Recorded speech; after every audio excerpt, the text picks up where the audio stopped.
Just the other day, Facebook sent me an email saying, hey, you asked for a reset in your password, is this you? Of course it wasn't me, so now I gotta change my Facebook password. Again. Freaking memorized the password and everything, now I gotta remember another one? I just wish there was another solution that could help me with, passwords.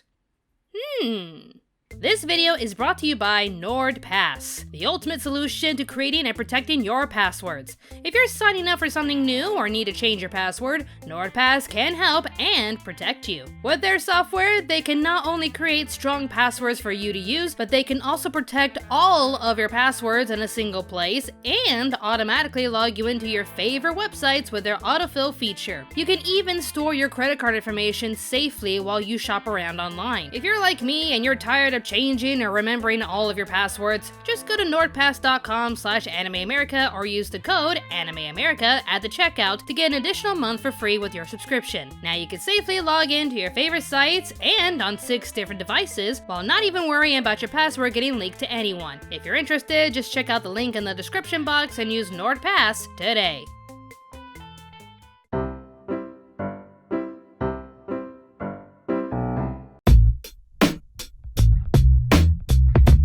Feels like it's been a while since I've done this. What have I been missing?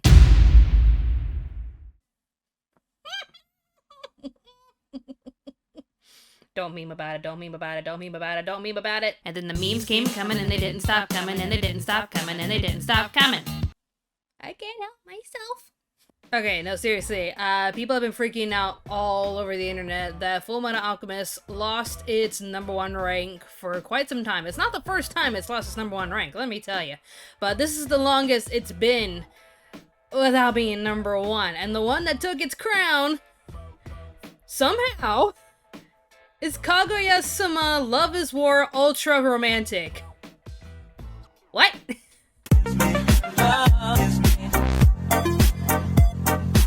I'm speechless. I don't know what to say. It's like the 3rd or 4th season of Kaguya-sama, and, wow, it decided to take the #1 spot. And for the longest time, the score was Kaguya-sama 9.15, with Full Metal Alchemist at 9.13.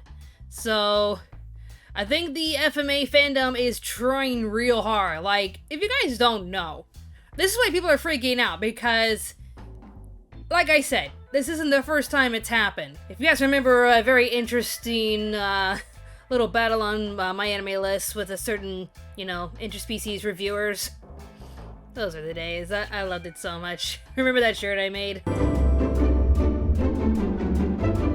Classic. But yeah, it just seems like every time there is another anime that dares to become the #1 anime on MyAnimeList, Full Metal Alchemist fandom just has to come out of the woodworks and just downvote that one like crazy. Like, so many titles that were #1 are not only downvoted back to #2, but it just goes even further down, because that's just how petty the FMA fandom can be. I'm not saying all of you are, but there's a reason why people think this is funny. Even Nuxtaku said it! Those guys were going nuts that interspecies reviewers passed it.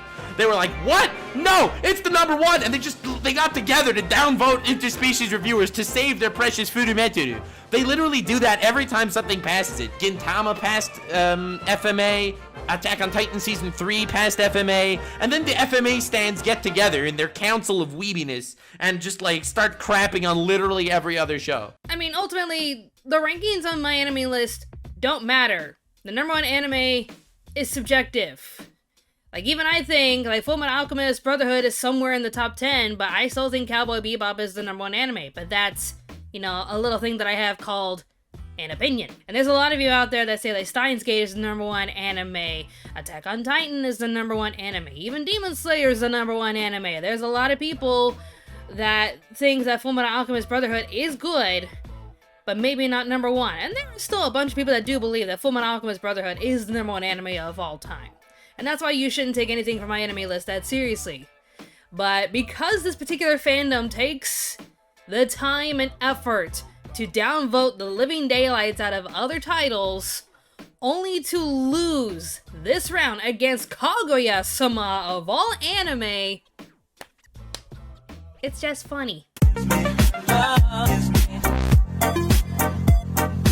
Next up, there were a bunch of news that came out of Anime Expo, but the two that really got everyone's attention was a certain Trigun anime movie announced with new graphics, and doesn't Vash look so pretty? I did see the trailer. It looks epic, it looks polished, it looks well animated. I can't wait. Definitely looking forward to it.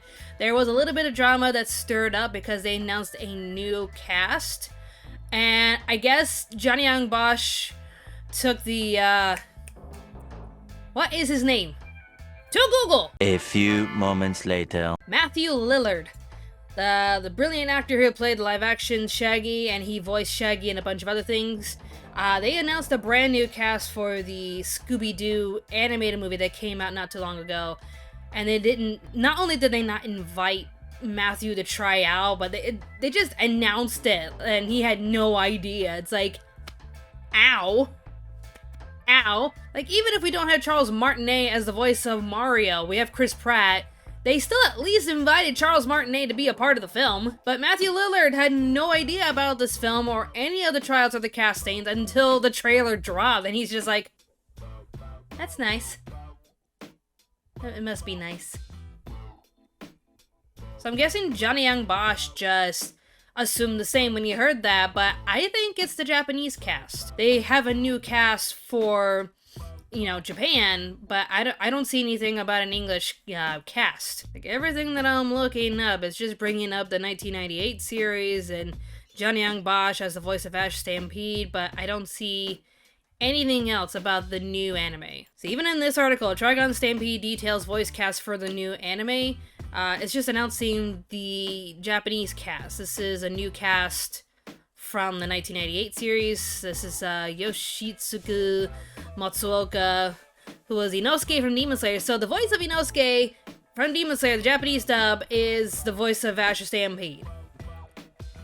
Oh god, they're gonna call Bryce Papenbrook now! Fight me! Fight me now! Get back here, you! So yeah, all I'm seeing is a new cast for the Japanese dub. I haven't heard anything about the English casting. I'm sure Johnny will be more than likely invited back to audition for the role because nostalgia. Of course we want to hear Johnny as Vash Stampede. That was a pretty close one. Almost bought the farm back there.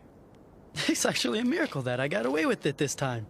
Just saying, like, if it's any other voice, like when the English cast is announced, and it's any other voice besides Johnny, I'm sure there's gonna be outrage. But for now, all I'm seeing is the Japanese dub is getting a new cast. We'll wait and see for the English. Hi, catch you later. I think there was one other announcement that was made. I think it's at the tip of my tongue. What was it again? The day has come. The news that was sent to change my life has fallen upon me. I'll be right back. After 12 years! 12 years! We get season 2! Okay, so a little bit of a history lesson for you guys. Studio Trigger is celebrating its 10th anniversary. Studio Trigger was made from former animators from Studio Gainax. Studio Gainax was the one that made Panty and Stocking, and for some reason, they just gave us the biggest cliffhanger of all time with a little poster teaser showing us what Season 2 could be like, but never dropped Season 2. It was like the biggest WTF ever. It was even in my video, Top 10 WTF Endings in Anime, with Panty and Stocking at number 2. It's like, what? I'm sorry, but surprise, I'm actually a demon. They dropped the ball on that, didn't give us a Season 2, and now I'm hearing from, Studio Trigger that they had no plans on continuing the series. Ow! I mean, if you can't tell that I love Panty and Stocking, just behind me, there's a figurine of Stocking, there's Panty, somewhere in there, there's knee socks right there, and right behind Josuke, hello Josuke, is Scanty. Those figurines were brought to you by my good old friend Scott. Love you. But yeah, to celebrate their 10th anniversary, Studio Trigger is bringing back Panty and Stocking after 12 years. Saying like, fine, Gainax, if you're not gonna do anything with it, give it to us. And sure enough, at Anime Expo, they announced it. I'm a happy person. I think the big question everyone was wondering was if the original voice actresses would be back to reprise their roles. So we had Jamie Marquis as Panty, Monica Rial as Stalking. I think Colleen Clickenbeard and Cher Millet were the voices of Scanty and Knee Socks, and Chris Sabat as Garterbelt. It'll be interesting to see if any of them come back and what the conversation will be like on Twitter. So I'm not gonna say anything right now, but it's gonna be an interesting reaction if the original cast comes back. Don't you ever crave protein? Don't you ever not? Hey, it's good for you. Ain't that right, Garter? Shut up! And those are the three things I was mainly going to talk about with Fullmetal Alchemist Brotherhood, MyAnimeList, Trigun, Stampede, Penny and Stocking Season 2. But then I wake up this morning and people were like tagging me like crazy because who's the crazy psychopath who loved the, not really love, love's a big word, kind of like the Netflix adaptation of Death Note. I don't know what you're talking about. No, I don't know what you're talking about. Yeah, they're tagging me like crazy because, it's back. What's up, bitches? I'm interested to see where they're gonna go with it, though, because, like I said in my past review, and even in my video, Top 5 Best and Worst Live-Action Adaptations, the first movie to me just felt like a gateway to other ideas. This could lead to spin-offs to what the Death Note could be like in other hands. By far, using the Death Note is a moral topic. If you use it for saving a person's life or, you know, stopping some sort of catastrophe that could lead to the deaths of so many, then that's one thing. But if you're like Light Yagami that felt like taking the justice system into his own hands and killing everyone who, you know, was either deemed a criminal or not worthy to live, that's evil, no matter how you look at it. That's how I see the Death Note. It is a moral discussion over, you know, how you use it, why you would use it, and what the Death Note could do. What could it do to change you?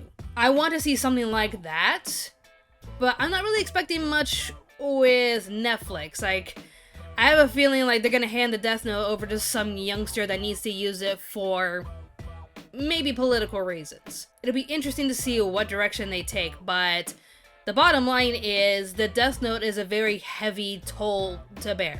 It is something that cannot be easy to use. If they take this direction and try to like make the Death Note wielder a sympathetic hero that used it to save the entire world from some sort of corruption, that'll be pointless to me. We'll have to wait and see. I'm curious to see what Netflix will do. So those are the subjects I'm talking about today. Let me know what your thoughts about each topic in the comments down below. Do you think the Fullmetal Alchemist Brotherhood fandom is gonna find a way to make Fullmetal Alchemist Brotherhood #1 again? What do you think of Vash Stampede or Trigun Stampede, Penny and Stocking Season 2, and Netflix's Death Note #2? Leave your answers in the comments down below. I'm trying to make some Reddit pages. I'm forming the Anime America Reddit page for you guys to drop some memes and make some discussions on Reddit.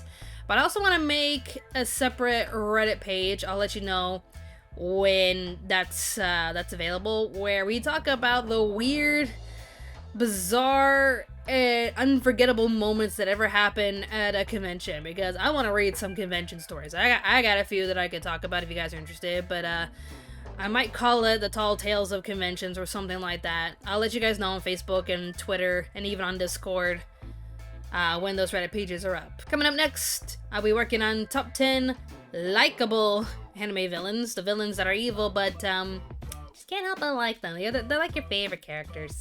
And working on a few other projects in the works. I'll let you guys know what it is on Twitter and Facebook. Just be sure to follow me. The links are in the description box down below. Be sure to leave a like on this video, leave a comment. Let's discuss all these things that we're talking about. And also subscribe to the channel. It really means a lot to me. Thank you all so much for watching. More awesome videos will be on the way, so stay tuned to Anime America.